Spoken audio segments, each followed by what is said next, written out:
Hi guys, welcome back to another episode of Flipping the Script with Joy and Becky. In this episode, we're going to discuss our awakening and give you guys a little background on who we are, where we come from, what happened, basically what we were like, what happened, and what we're like now. And just a reminder that we are here to share our truth. So just take what resonates and leave the rest. Hi, Becky. How are you today? Hey, I'm good. Sorry, I've got my dogs having a little spat in the background, but don't mind them. They're a little rowdy. But I'm excited to get into this. And if you'll go first, that'll give me a little bit of time to kind of structure my idea of what I'm going to do with my story. Okay. But I always find that no matter how much I prepare, honestly, just going with the flow works so much better because then just whatever comes out, comes out. Yeah. So I'm going to just take a deep breath and yeah. And I lit some Palo Santo and I got my coffee. So, yeah, I'll just take it for a few minutes and I'll try not to be too detailed because we can get in a lot more detail when we go through, the other subjects too, because we're going to use our experience. So anyways, all right. Are you ready for me to start? Sure, go ahead. As long as you don't mind my dogs grunting in the background, they're a little audience and commentary can add to the mix. Absolutely. I'm good with that. Of course, I have my 2 dogs and my 3 cats. So, yeah, exactly. Life is happening. So, Yeah, life happens, life happens regardless. That's why we're here, to help people live life, right? Well, at least I'm hoping. Yeah. All right. Well, anyways, so I guess I'll just start with let's see. I was born in 1977 and I have a sister that's 11 years older than me. She's adopted. And I was raised in Southern Baptist churches and also Harvest Church, which they do Harvest Crusades and stuff like that. But yeah, so I grew up in a Southern Baptist home, very conservative, no cussing, no drinking. My dad went to work and came home. My mom stayed home with us, or with me, because my sister was gone. She was always gone. So it was basically just me. And I got to be honest, I didn't really feel like I fit in. I was a shy one too. I was always the one to hide behind my parents' legs and stuff. So it was like, yeah, I was shy. I was scared of people. I was very sensitive. Now looking back, I could tell that I was an empath. I picked up on everybody's energy, and unfortunately I was bullied. So, and being a very sensitive person, I was bullied, and so that sucked. And I was bullied all the way until high school because by the time I reached high school, I was pretty much done with people's crap, and my parents' crap and everything. I had horses and stuff. So it was like, that was my out. Like that was my therapy as a child is, I had a pony named Cricket, that was basically my therapy because I had friends, but my friends were basically my enemies at school and then my friends after school. So it was very confusing. I was confused in school. I was confused at home. I was confused in church. I didn't know what the hell was going on. None of it made sense to me. That was just messed up because I was very kind. Like, I don't know. I just felt like my parents always told me like I didn't know what love was. I was like, I don't think you know what love is, dude. Y'all are conditional. My parents were like ashamed of how I looked when I was a teenager because I was a rebel. I was tired of everyone's shit. I was tired of being bullied. I was tired of being confused. I was tired of being picked on, I was tired of being, whatever. And no matter what I did, it was never good enough for people. You know, I lost myself completely. I didn't even really know who I was. You know, I was after my parents sold my horse. My parents sold my pony because they got in an argument with my aunt. That's it. No reason. No other fucking reason. Excuse the language. But they sold my pony because they got in a fight with my aunt. Had literally fucking nothing to do with me. None. And I'm the one that suffered for that. That was some horse shit. No pun intended.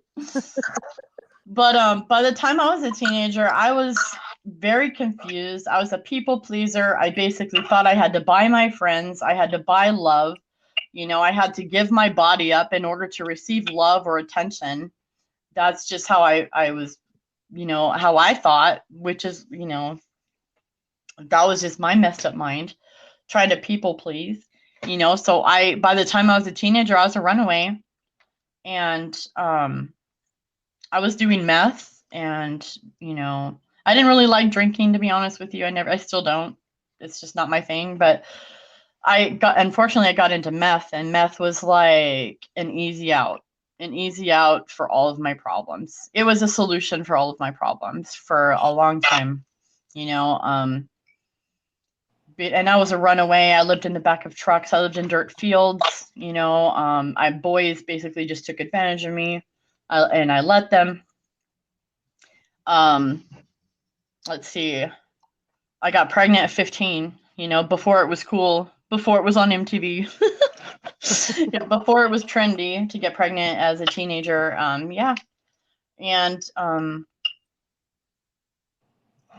was just a messed up pup. I was a mixed up pup. I mean, I really just was. And I decided to keep her, though, because I didn't believe in abortion. I just personally didn't believe in that. I made that choice, you know, at 15 to do that. So I'm going to take responsibility for it. But I didn't really want my parents to take her. See, they took custody of her because they thought it would be easy for them. But it wasn't about them. They made it about them and not me. And I was the parent. You know, I was like, I wanted to raise my child. I wanted their help. I didn't say it was going to be easy, but I wanted to do it myself. I didn't want them to do it for me. They just took her. And it was fucking devastating. And so I ran and ran and ran. Again, more pain, more fucking trauma, because I didn't have control over any fucking thing. Everything seemed to happen to me because of other fucking people. You know, whether it was their intentions or whatever. But anyways, it was messed up. And I didn't know how to stick up for myself. I had no voice. My throat chakra was blocked. You know, I had nothing. But anyways, I was pretty much on that path until about, in 1999, I kept getting arrested. I got arrested 3 times that year, you know, and I just couldn't get my shit together, guys. I was trying to get off meth. I really wanted to get off. It was killing me. I had a God consciousness inside of me. My soul inside of me is screaming at me, you can't do this anymore. Stop this. You know, I can't look at myself in the mirror. I'm selling my body. You know, I'm getting into situations where I'm being raped multiple times. You know, the first few times weren't even my fucking fault. I just happened to fucking be there, you know? But after that, I felt like I still didn't have a voice. And I even got raped and sexually assaulted 3 more times after I got sober, because I kept putting myself in stupid positions, you know, and I was broken. My mind was broken, you know? But some of that stuff, and I got to be honest with you guys, I did not even know or recognize that those sexual assaults happened to me personally until I was 40 and my dad passed away. Then all of my trauma wanted to come out at the same time because I had no way to stop it. My dad died and all this fucking trauma came out, and then all these memories started to come out about my traumas, about how I was sexually assaulted as a very young child, doing weird things with neighbor kids in closets, you know. And then when we get older, you know, having other people just take my body and do whatever they fucking want with it without my permission, you know, in the back of a van or at my sister's house. You know, my sister's friend did that. And that was messed up because I mean, luckily I had lost my virginity willingly, you know, with a boyfriend that I loved. And because of that, I felt like no one took anything from me because I felt like I gave my virginity away. But it was a lot of fucking trauma I had to deal with, you guys. Is okay. I'm getting stuck on that part, but yeah. So I get arrested on December 10th of 1999, and that's when I got sober.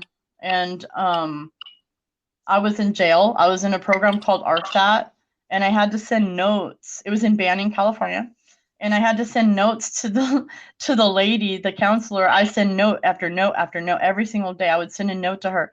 Hey, the judge recommended me for the program. Hey, the judge recommended me for the program I need in this program. In this program, please get me in this program. You know, and out of 30, I don't know how many women are incarcerated in Riverside County, but out of all of those women, only 15 get to get into this program, and I was one of them.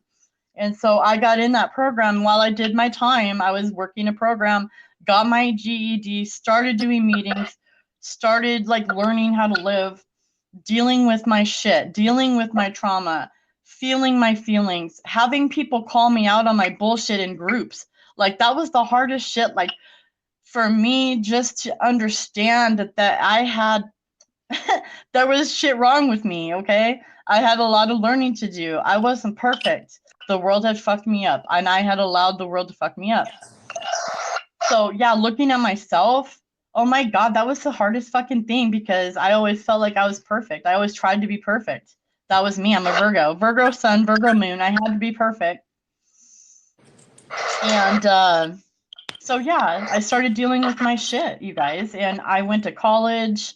After that, got out and then got sexually assaulted. But then after that, I really started to get my shit together. And I ended up moving to South Dakota in 2004. Got my first apartment, you know, went back to college again. And I was doing my 3D life. I call it my 3D life. And got married in a 3D relationship with a person that was basically someone for me to take care of. And they treated me like I was their mom, basically, like I was taking care of them. And I did that for 10 years, you know, my first marriage. And then see Joel, who I'm married to now, oh my God, there's a bug on my paper. It's funny. It's a funny little bug. I wish I could show you. What are you doing? Why are you here? Go over there, dudes. All right. Anyways, so I got on medication because I started doing research. Like I was working graveyards, and so all I did was hang out on the computer overnight and do just searches on the internet, basically. And I was getting into UFO abductions, and I started HARP. What else was I learning about back in like 2007? Like I started doing rabbit holes, and my guide said, "Nope, it's not time yet. Not time yet." So I got on medication. And so I was on all of the psych meds because I had borderline personality disorder. I have undiagnosed ADHD because I don't know, I thought I was normal. And also on the autism spectrum. Did not know that. You know, these are things I've learned about myself because I care. I care to know. Honestly, I care to know. And I feel like the more I know myself, I feel like the more I learn about God too. Like I feel like the more I'm in touch with me and my feelings, the more I'm in touch with God and how I can feel God. And then when I was waking up on, well, here, let me not jump ahead real quick. So in 2012, I got with Joel. And that's when I started this path. What they call it a twin flame. I don't like it. I call it a soulmate. It's so much better. But yeah, he's a soulmate. We're here to learn from each other. If it works out, great. If it doesn't, that's fine too. Either way, you know, I'm okay with it either way because we've had an awesome run. It's been 10 years, you know. But we were kids together. And hang on, get a drink here.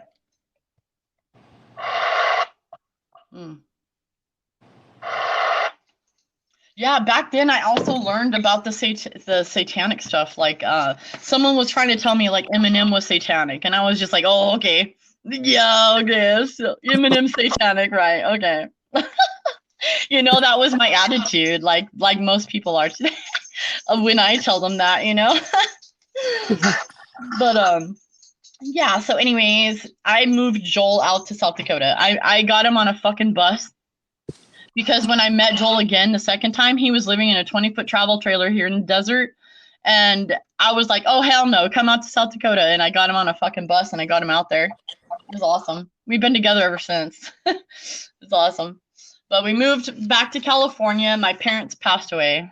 Okay. My dad died of cancer, kidney cancer. Um, January 3rd, 2018, I took care of him. I'm the one that was taking care of him. My mom and my daughter were there too, my oldest.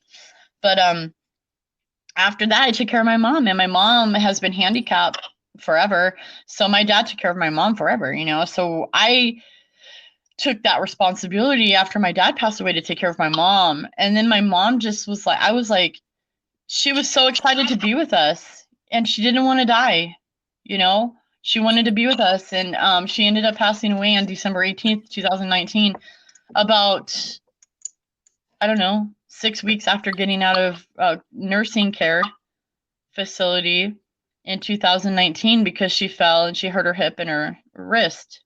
And I thought that putting her there was the best thing to help her recover her hip, to have nurses, because I wasn't a nurse. I was not trained to take care of people. I'm just a regular person trying to do my best, you know, and although I am caring and a caregiver, that was helpful. But anyways, so I didn't understand, you know. I understand now more. I'm not going to talk about that here on this channel, but I'll talk about that another time.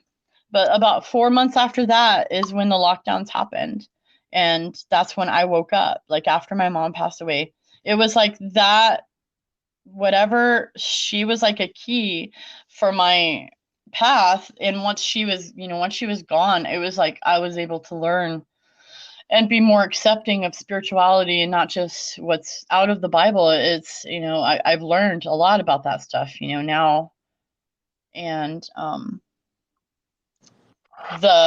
so my awakening, I watched a program called Out of Shadows, and it helped me break open. I guess it's, I don't even really quite understand what happened. I guess it's my pineal gland really just opened, my third eye opened. You know, that's what I think happened, because everything just, I started putting puzzle pieces together, and, you know, things started to make a lot different sense than it used to, you know. I followed the 17 movement for a while because I was curious, and it helped me open my eyes to a lot of different things. And the 17 map, which is on my website, you know, all this stuff's on my website. By the way, I learned about the Galactic Federation. You know, I was like, what is that? Like, I had to go find it. What is the Galactic Federation? It just triggered something in me that I was so hungry for that information that I went searching for it. It was something that I had to have. It wasn't something that I was like, oh, like everyone else, just shake it off in me. So anyways, I started learning about the Ascended Masters, Conversations with God. That book right there helped me learn how to just free write and channel. And you can channel the universe and literally get answers. And that we have always been channeling. We've always been channeling. Anytime you write a paper, anytime you've done research, anytime you're writing a song or drawing a picture, you're channeling, you're downloading. You know, that was awesome for me to learn. I mean, I've been doing it a long time then. That means I've been doing this a long time, just in a different way. And but what really got me going was getting deleted. My first Facebook account got deleted, and the only reason I returned is because I wanted to help people. I wanted to help humanity, and I wanted to, you know, build something. I wanted to build something so that, or create some kind of platform or something that I could help humanity, because It's so necessary right now. And I've had to fight and battle through what I feel mountains of disempowering self-talk and limiting beliefs and programming and conditioning and my husband telling me to shut up and, you know.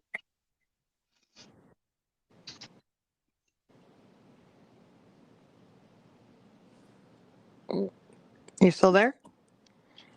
Yeah, I just didn't okay. really get emotional, but, you know. Go with the flow, girl. I know.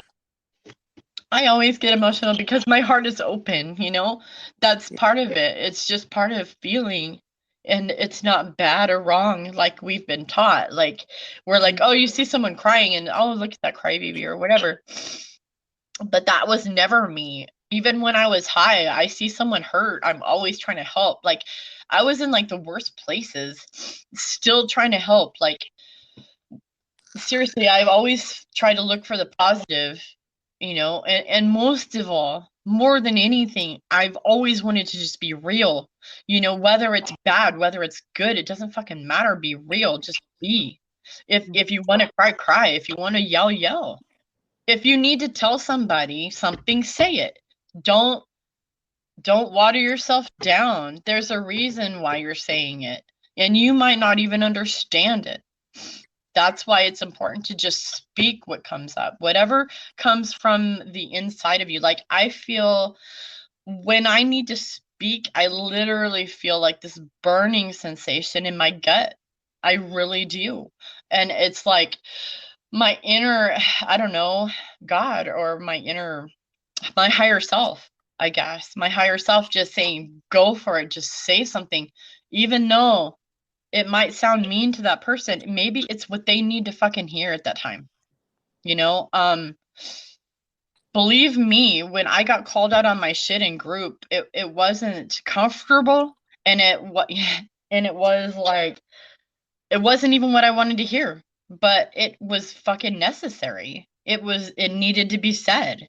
So don't ever water yourself down. And with that, I'm going to turn it over to Becky. I hope I didn't ramble too much. I know I saw 22:22 right now on the clock, so that's awesome. Oh, I just saw 22:23 or the 33. Yeah. Awesome. So, yeah, when you said that. Okay, so a little bit about me. I'm Becky, and I am originally from South Florida, born in 1984.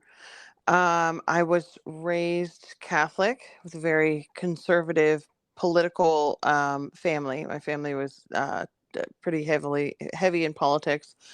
Um, and so I grew up with this kind of facade that everything has to look a certain way on the outside. And underneath, it was just kind of like a free for all. Like, everybody was just getting drunk and like crazy. And, it was very unstable. And the kids we all just kind of took care of each other. I remember being hungry a lot of the time. My parents got divorced when I was about 6. They split up and then they got back together, and they got divorced when I was 8. But I was pretty much primarily raised by my dad. And my mom was kind of in and out of the picture a little bit. But, my dad didn't really know what to do, and he owned a bar, and he was out at the bar till 3 in the morning. We had a babysitter that would come over. She'd watch us until like 10 o'clock. Then she'd go. She lived across the street. She'd go home, and we'd be left alone. So a lot of my young years, I was just terrified.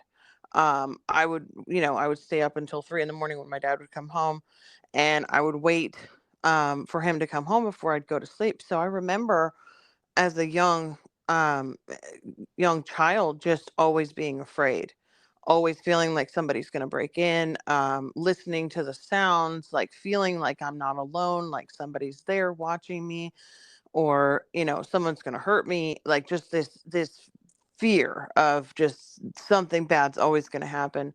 And I did experience sexual abuse at the hands of an older cousin.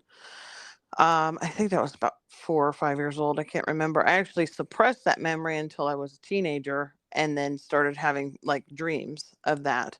And then it was confirmed. And that person was told to stay the hell away from our family. But even that was very hush hush, like it wasn't like broadcast, like we didn't talk about it, except for like I had one family member that would always talk about it, like, oh, I'm so sorry, and that kind of was awkward. But then the rest of the family just kind of like didn't acknowledge it. Um, and then so I dealt with a lot of like, stuffing your feelings. Don't feel your emotions. Just it's all about how you look on the outside. And then with the Catholic upbringing, it was like, I had this idea that you could do whatever you wanted as long as you went to church on Sunday and then asked for forgiveness. And, I went to church on Sundays. I went to CCD on Wednesdays. We did all the confession, all of that stuff. So it was very, very religiously indoctrinated at a young age. Um, but I'm grateful for a lot of that, even though now I see the you know how that could be misleading in the wrong direction. But for me, it was a good foundation. It kind of gave me a solid understanding of a lot of things that now I can go out on my own. But anyway, I'm jumping ahead. But so I was raised in a very suppressed emotional um, family, and then a lot of alcoholism. And so that was pretty much my example is, don't feel your feelings and just drink and, party and have a good time. And so, at about 10 years old, my mom wound up getting custody of us, and we went to live with her in Texas. And she was very physically abusive to me, not to my sisters, just to me. Um, and it was traumatic. Like I didn't have anyone. I was all alone in a different state, didn't have friends, didn't have family, had nobody, and I was just being physically abused on a regular basis. And then eventually my mom, 'cause she was in an abusive relationship, and it was kind of like trickling down the trauma from him to her to me. And not, not that it was, not that that's acceptable to harm a child, but my mother and I have done quite a bit of work and forgiveness with one another. So I'm able to look at that from a different light. But anyway, so we moved back to Florida, and I was, a teenager getting into trouble, hanging out with a lot of boys, and, just trying to figure out who I was at like, 14, 15 years old. Um, After having all of this trauma and abuse and suppressing my emotions, not knowing how to feel anything, I'm like, well, I just want to party because that's what I've been shown. That's how you deal with things, is just have fun. And so, I was started drinking at 14. Um, and then started getting into, other things at 15 and 16. And my first boyfriend brought me to like a party where he and his friends all decided that they were going to take advantage of me while I was, they were heavily giving me a lot more alcohol than they were giving themselves. Right. So that I had a hard time calling that rape for a long time. Date rape or whatever you want to call it, because I was consenting with my boyfriend, but I was not consenting Yep. with the other things that happened. Um, and so I started acting out at home with my mom, and she and I we had a lot of issues, and of course she didn't know what was going on behind the scenes. Um, so things kind of happened, and I wound up moving back in with my dad, and my dad was never home. And my sisters didn't want to live with my dad, so they stayed with my mom or moved back with my mom. And so it was just me as a teenager all alone in this big house. And it was just party time, you know, party time, as many drugs, as many, friends, as much fun as I could possibly have, that was my life. I dropped out of school at probably 16, I think. I was in 10th grade, got my GED, went to college, um, Of course, didn't complete anything because, I just wanted a party.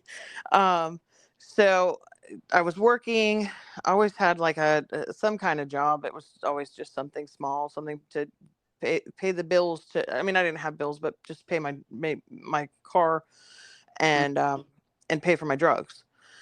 Because every weekend was a party. Like, I'd go through the week working or doing whatever I was doing, and then Saturday night would come around and it was like party time.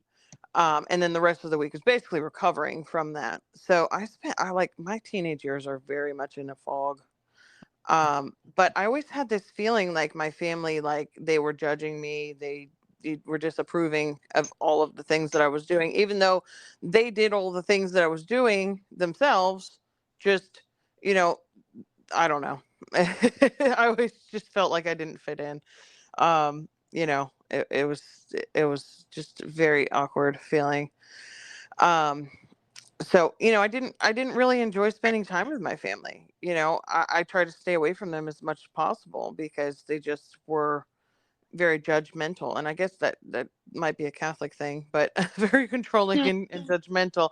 And I think uh it was about, I was 22, and I was living the nightlife, and I had a pretty good job, and I lost that job, and then I decided to move, and it was just very, back and forth, back and forth. I was kind of couch surfing for a little while, and I wound up in a situation where, everybody, I was telling lies, and everybody found out the lies, and I just wanted to kill myself.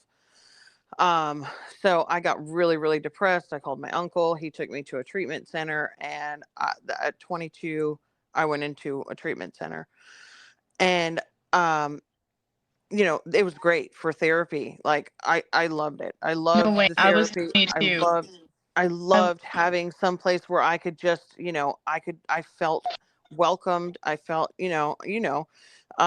but I just felt like, okay, I'm safe here. Like, I can talk about what's going on with me. Cause, I'd been so suppressed. It was like, don't talk about anything. But at the same time, which is weird, I always had a therapist. Like, I always had school therapists since I was in elementary school.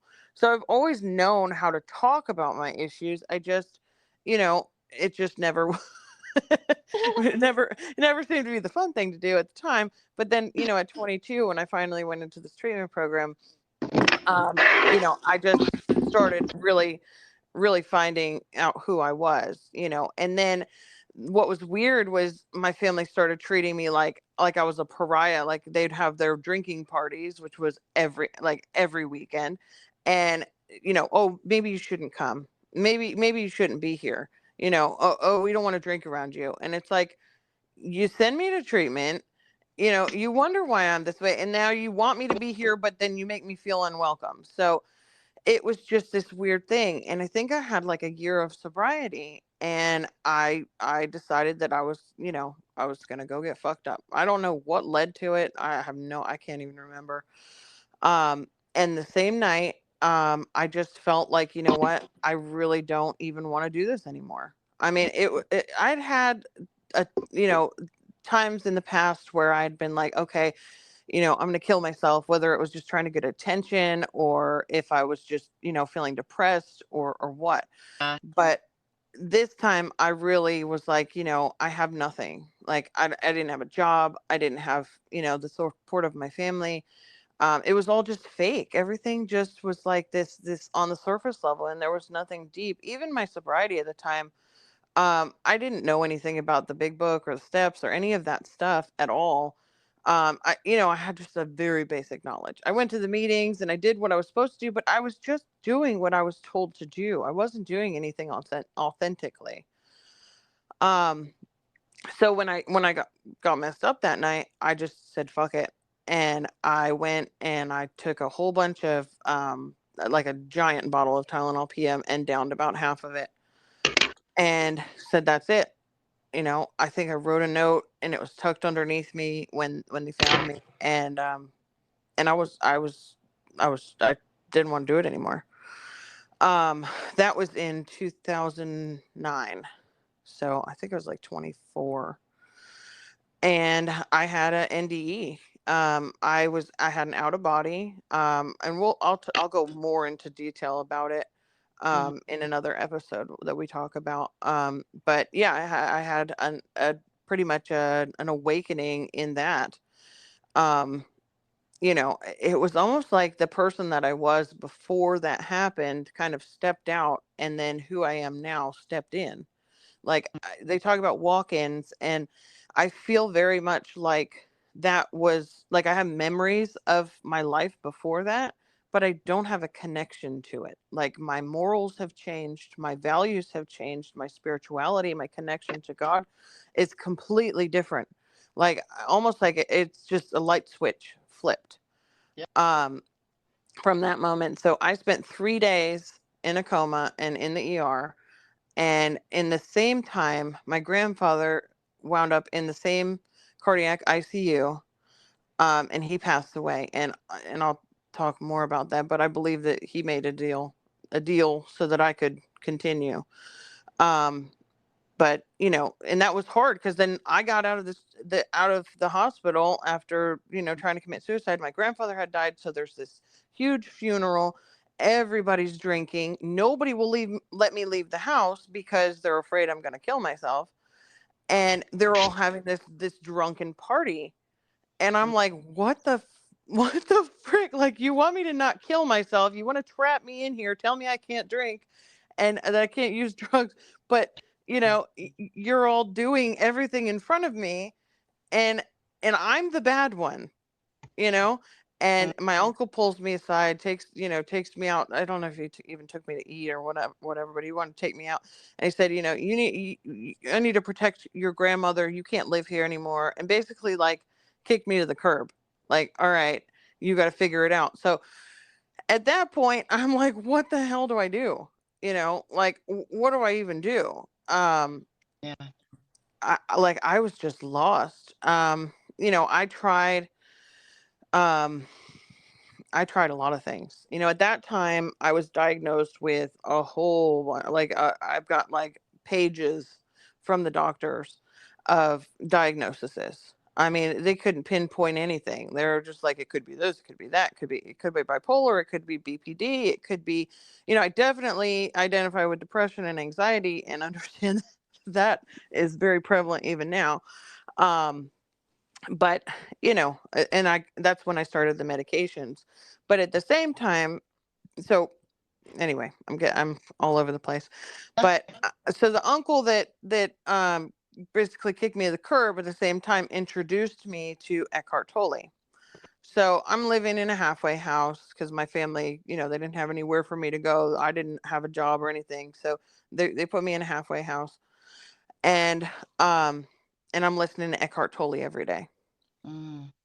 And like every night, it's just like playing nonstop, just impregnating my brain. And that was my first real, like, okay, get into the now. Like, and now to like today, like it's very mainstream. And I kind of watch people, and if they're really famous, it's like, okay, that's not really the path I want to go on now. But at that time, that was the doorway that I needed, you know. Um, and that was kind of my first, like, well, after the aha moment of the NDE, that was like my first introduction to anything spiritual. um so I met a guy, and it was just a relationship of convenience. He was bad for me, very bad. I didn't have any kind of emotional attachment. It was just kind of, I needed somewhere to live. Um, and then, we got an apartment, all of this, and then out of nowhere, he says, well, I'm moving to Philadelphia. And I'm like, fuck, like, what am I gonna do? Um, so we pack everything up and move to Philadelphia, and with like very little money. I mean, he had a little bit of money, but that went very fast. And Right. I think within a month, we pretty much blew through like $40,000, I think. And um there was a lot of cocaine involved. I'll leave it at that.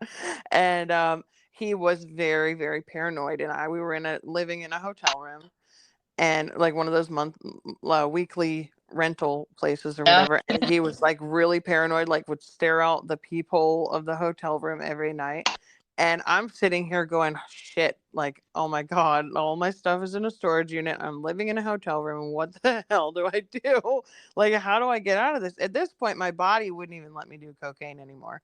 Just said, nope, my nose closed up. Sorry, we're not going to let you, and that was like the spirit just saying, okay, like, sorry, we're just going to protect you. We know you won't go any further. We know you're not going to like use any kind of other method of, and Mhm. to enter the drugs into your body, but we're gonna just shut down. So it was like I was being protected without even knowing it.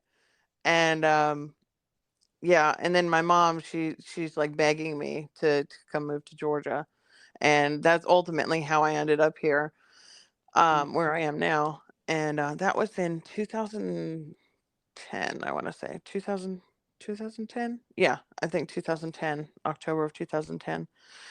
Um, so I've been living in Georgia ever since, and it's like, oh, I hate Georgia, but now I'm starting to love it. It's not so bad. So, so I got here, I got sober. I did all of the steps, all of the stuff to have the spiritual awakening, to do all of that. My sponsor at the time, we did that conversations with God. After we did the 12 steps, we started reading conversations with God together. And like, at that time too, I was getting into crystals. I was really getting into mantras, like starting to kind of really open up, and Yeah. like start to learn, like nobody taught me any of this. I just kind of like went with whatever felt good. And and then bam, I meet my husband. And it's just like, sidetrack, let's just forget about all this spirituality stuff, let's turn into a doormat, and let's forget who we are. Yeah. That's that awesome. was that was in 2012. That was about 10 years ago, right exactly 10 Yeah. years ago, pretty much. And it's funny, 2012 seems to be a big number, whether it was the you know end of everything and now we're on a new trajectory. I don't know. um but we got sidetracked completely, or I got sidetracked completely from my spiritual life, Yeah. and went down this road. And it seems like I've had so many distractions put in my way. Like anytime that I get on the road that I need to go on, it's like bam, Yeah. let's put a distraction here, and it usually comes in the form of a man. um Yep. That'll do it. for me anyway. I definitely have some codependent tendencies when it comes to relationships. And I don't I think it's anyway, I'll get there. But self-love, like I'm big into self-love now. But Yeah. so my husband and I have had a rocky roller coaster. I mean, it's been up and down and crazy. um it hasn't been an easy relationship, for sure. A lot of the times it was that I was trying to mold myself into what I thought he wanted me to be. And then when I started, and I'll fast forward to like 2020, when COVID happened and everything. um he was still working. My daughter was home all the time, and I started like kind of waking up a little bit, like little things were kind of happening. Um, and there was one point where he said, I don't even like who you are. And I was like, shit, I don't even like who I am either. Like, Yeah. I don't even know who I am. Like I've turned into this complete doormat. Like I've turned into a blank sheet of paper. I have Yep. no idea who I am. And I think I was just mentally like lost, emotionally, spiritually. I was lost. um and that's when I started just trying to focus on taking care of myself. It was right around the same time, and all of my bam, like wake up moment kind of happened like within a couple of weeks. Like and it's so much of a blur to remember what order it all happened into, or it happened. But it started with him saying that he didn't, and that was October, that he didn't even like who I was, because it was on, I think it was on my birthday, which was October 30th. Um, because I found him. He was having my daughter lie to me about something, and we got into a big fight. And so he tells me that he doesn't even like me. I look at myself. I'm like, I don't even like me. So I decide, I'm gonna leave. I'm gonna leave him. Go to my mom's, and Yeah. and that lasted about 2 days, because my mom and I have a very rocky relationship. Right. Um, so I'm back and forth with him. We're fighting nonstop. And I think it was about December of 2020 when all of like the big stuff happened with me, December and January.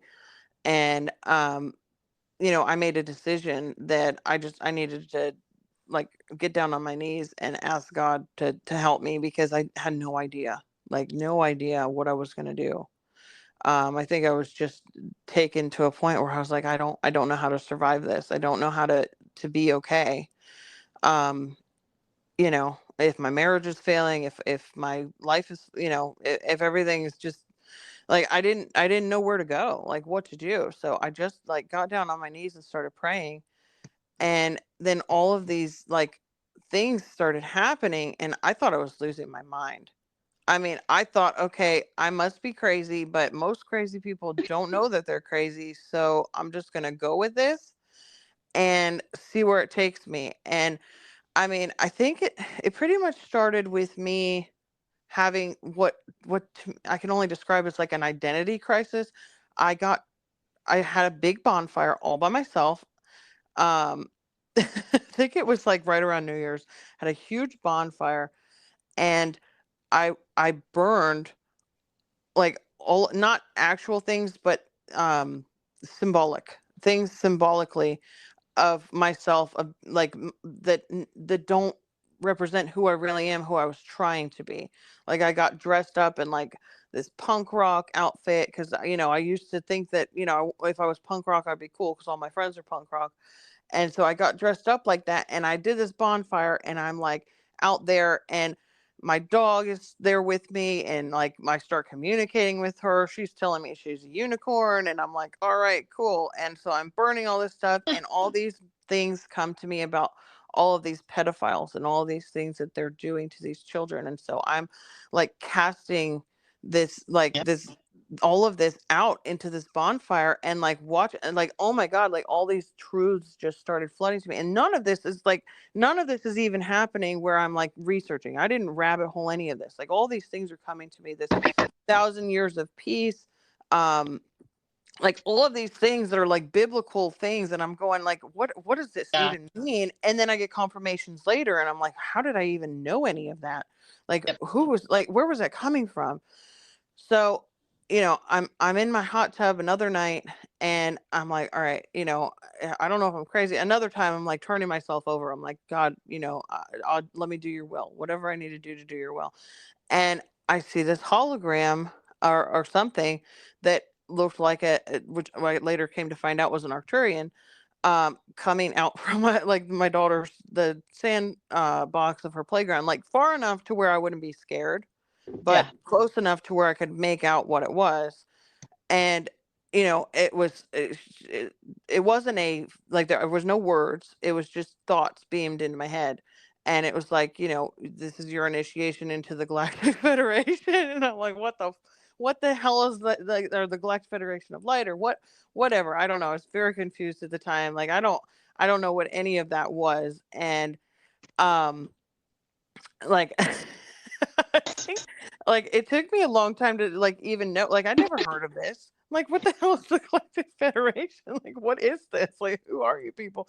Like, why am I seeing this? Like, I thought I lost my mind. Okay. Yeah. And then It I feels that. started having all of these other memories start flooding back of like past lives. Like it just, different things start flooding in. And of course, I'm new to this, so I'm trying to explain it to everybody. They're Trying probably to looking at you explain like a it to my family. I'm trying to explain it to my husband, and they're all looking at me like I have three freaking heads. Oh my gosh. Like, because you don't know. You're all alone, and you're like, am I crazy? Like, what's happening? Like, what is oh, going on? Like, why am I having memories of the sun impregnating me? Like, why is that? Like, why, like, I'm sitting in the sun and all of a sudden I feel like I'm having a baby in my belly. Like, what is this? Why am I having a thought, like a feeling of this? Like, like, what is this craziness? yeah. I thought I lost my mind. So I'm trying to like check in with the people around me. And of course I'm getting no answers because, everybody's like, all right, we have no idea what you're talking about. You're a crazy person. You're a lunatic. Um, so yeah, but then I started listening to YouTube videos, and I started listening to Cryon. And when I heard something about Lightworker, and I was like, holy crap, he's talking to me. Like, and then all of a sudden, like, his video ended and Paul White Gold Eagle came on, and everything that Paul said, I got a piece of paper and I started writing it down. And every time he said a number and then a word after it, I started writing it down. And I was like, that relates to me. That's me. That's me. Like, he was activating me. Um, and I joined his Patreon like quickly after that, and I was like, I need to be a part of this. Like, I don't know what Yep. any of this is, but I just need to be like, I need to know like what it is, because you're talking my language, and I don't even know what my language is. At that same time, I started channeling. Like, I started channeled writings. Um, and I didn't know what I was writing, and it wasn't light language. It was English, but it wasn't English. Like, it Yeah. doesn't make sense. Like, they weren't the right words. Like, I was writing like a new day, a new dawn, a new day, but like ANU, like a new. And I was like, now I come to find out like Anu is like the god of the Sumerian or whoever. I'm like, oh, I don't know if I like that so much, but you know, like, it's like, who's coming through me? Um, but I just started writing things down. I started getting heavy into my artwork. Um, you know, painting, writing, drawing, things like that. And I started sharing some of my art stuff. And someone approached me on Facebook and said, "Why don't you make a Facebook group?" And that's when I made my Facebook group, Gypsy Soul Surfer. And then I started listening to Paul every single day. And then I noticed that he was getting a lot of his readings from other people. So I started following them. And so my Facebook kind of, filled up with all these spiritual things. And then I started joining all these spiritual groups. I started meeting people on Facebook, online. And that has been like my biggest support is been strangers all over the place that, they're like, oh, I understand. I've gone through this, and then also with joining Paul's, not that I want to like, I'm not like sitting here like everybody join Paul. But I love him. But he's got this Discord group. So I started talking to people on there, and I felt like, okay, this is completely anonymous. It doesn't matter if I'm crazy. I can talk about this stuff and see if anybody relates. And so I did, and it gave me the confidence to really feel like, okay, other people, or they might not completely understand a lot of the things that I'm talking about, but they can kind of give me a reference or point me in the right direction, or just be a support, someone to listen to me. And especially with my husband and all of our stuff, I wasn't being listened to for a long time.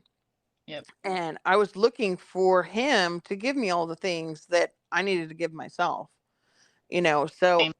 a lot of what this awakening has, or all of these little mini awakenings have been, it's just been pointing me in the direction of me, pointing me back to myself. And even though I might listen to this person, or I might read that, or I might be interested in this or that, it's all pointing back to me. And I think that's the most important part, is that we can all find God through whatever we're doing. But if it's not pointing you back at yourself, that's not the direction that you need to be going in, not for me anyway. um you Right. know God is here. God is inside. God is me. I am. And that's when I started having a lot of the issues with the going to meetings and stuff, is because I'm going, I can't say I am anything and put something attached behind it.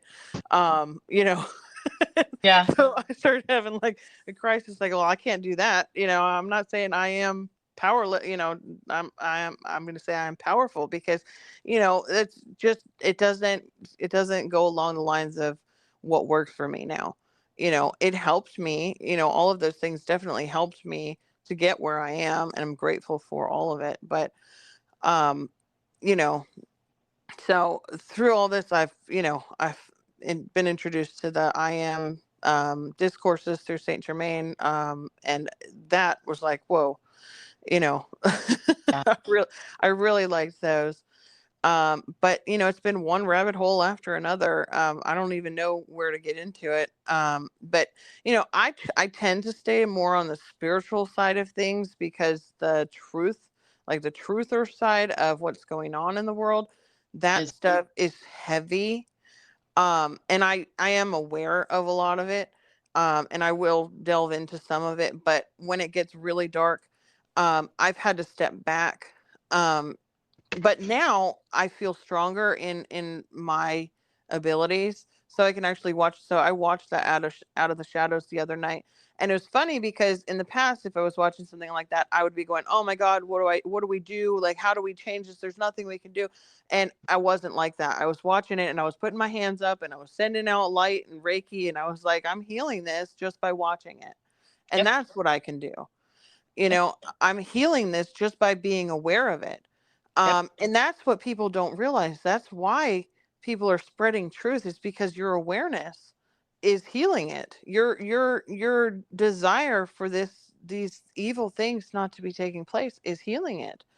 Yep. You know, mine anyway. I don't know about It's true. everybody, but you know, I was watching it and it's like I let source guide me. I let my higher whatever, higher self. Sorry, I Yeah. don't, you know, Yeah. I'm not a stickler for terms, or you know, what's the proper spiritual names for things. I just go with whatever. You know, I've Same. never been one to follow anybody and like this is the Bible, like I need to, you know, word for word quote everything. Like that's just not my path. You know, I feel like there's truths in everything and I can pull those truths out, but you know, it's more about feeling. It's more about like, what does this feel good? You know, does this feel right?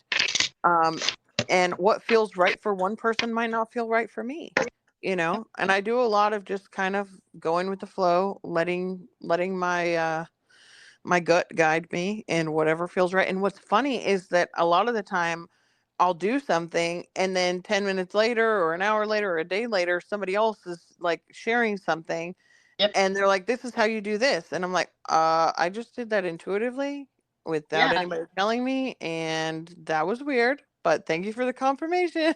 Like, so it's been really cool. You know, it's been, I mean, I wouldn't say it's been an easy ride. Um, Waking up is not fun. You know, once you get there, like it feels good, you know, you know, it's still normal. What do they say? Before enlightenment, chop wood, carry water. After enlightenment, chop wood, carry water. Yeah. Same. It's the same life. It's just a different perspective on it. It's Same. just a different view, you know. And I am powerful. I do have the ability to heal myself and heal the world around me. You know, I don't get caught up in the news and all the drama and all the chaos. You know, I let my mother call me and tell me all of that. I don't need to watch it myself. Um, you know, but it's, yeah, I guess that's where I'll stop for today. I mean, I could tell my story 20 different ways, you know. I'm sure you could too. I mean, there's so much more. We should do this like every couple of There is. months to go through it again. But It's so much. Even when I'm listening, I'm just like, oh dang, I could have touched on that. Oh dang, I could have touched on that too. But the funny part about it is it'll come up in our next episodes, because we're, you know, we're gonna dive into like the NDE. We're gonna dive into mhm. channeling. We're gonna dive into, you know, different subjects, because that's what we're gonna do in this. podcast or whatever you want to call it. Yeah. But yeah, also what's so amazing is that we both started to try get sober at 22. That was crazy. I got sober at 22, Oh, in did case you? that. Yeah, that's crazy, right? Yeah. And then yeah, 2012 for the relationship. And Mhm. then when cocaine. I had a cocaine trip too. That was to Phoenix, Arizona. Yeah, that it's a little scary, you know. They show cocaine on TV like it's a party all the time, and it's like, no, they're not showing the scary part of it, you Yeah, know, where the scary everything's part is paranoid. what you're putting yourself into, dangerous areas, and because of Yeah. that, we as women, unfortunately, can just get grabbed at any time. I mean, it's literally fucking happened to me multiple times, where you just grabbed off the fucking street. You're just like, what the fuck, have guns pointed at you and shit. I'm just like, what the hell is this, And so my guides were like working overtime, They Yeah, were. we were definitely protected to get us to this point. I have to Yeah, say that because there's some situations that I've been in that I shouldn't be here. Like yeah, I should not be. I mean, I put myself in really dangerous situations that yep, God forbid my daughter ever gets into. I'll kill her ever. myself. Yeah. Yeah. They won't.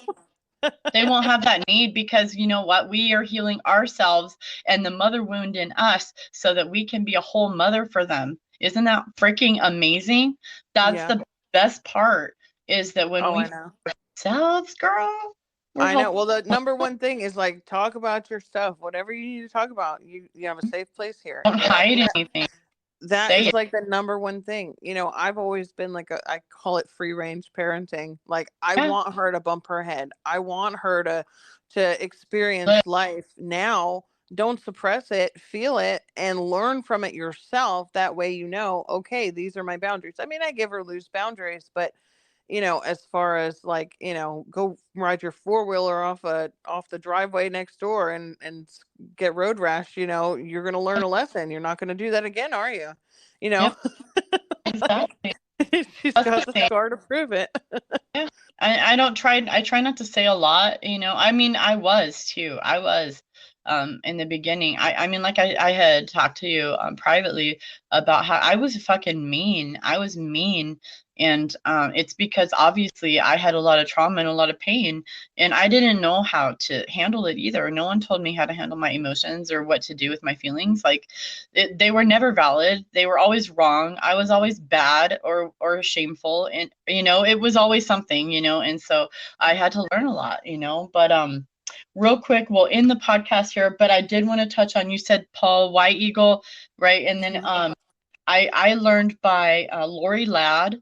Lori Ladd was huge, and then Anna Wood was another one, and Elizabeth April. Those were the teachers, and Cry On. And I watched a channel called Awakening You, and it used to like be Awakening You on YouTube, and it was like these meditations. Like it would literally like do guided meditations with Archangel Michael, and like Mhm. get you Mhm. like into yourself, into your crystal palace, and like it's just crazy. I mean, at first I was like, this is crazy, but now I know that it's just getting in touch with myself. That's all that is helping me do, is get in touch with myself, get in touch with my guides, my inner guidance, God, the universe, source, your personal guides. You have guardian angels. If your parents Mhm. crossed over, they're always going to be with you. It's just a trip, I think, that we've been through, but I'm going to wrap it up there. Was there anything else you wanted to add? Um, nope, I think that's good. I think that's good for our second. I'm hoping that everything sounds better this time, and that going forward it'll be a lot easier, because we were having a little bit of difficulty with our sound and echo and all kinds of stuff. So hopefully this sounds good, and I can't wait to get it out there and get it published. All right. Well, thank you guys for listening. And I hope, if you're going through anything crazy, reach out. We're definitely here to guide, or, not that we can give you the answers, but, kind of just be an ear to listen to, or, shoulder to cry on or whatever. Yep. Um, I'm always more than willing to be there as support for anyone who might be going through something, you know, and feeling like they're crazy, you know, because I've been there. Been there.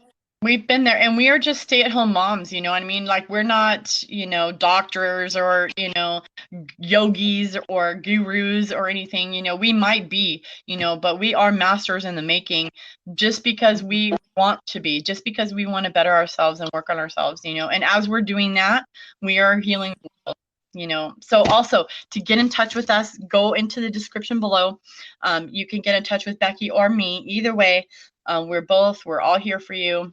And please like, share, and subscribe if this resonates, you guys. Have a good day. Bye. Love you guys. Bye.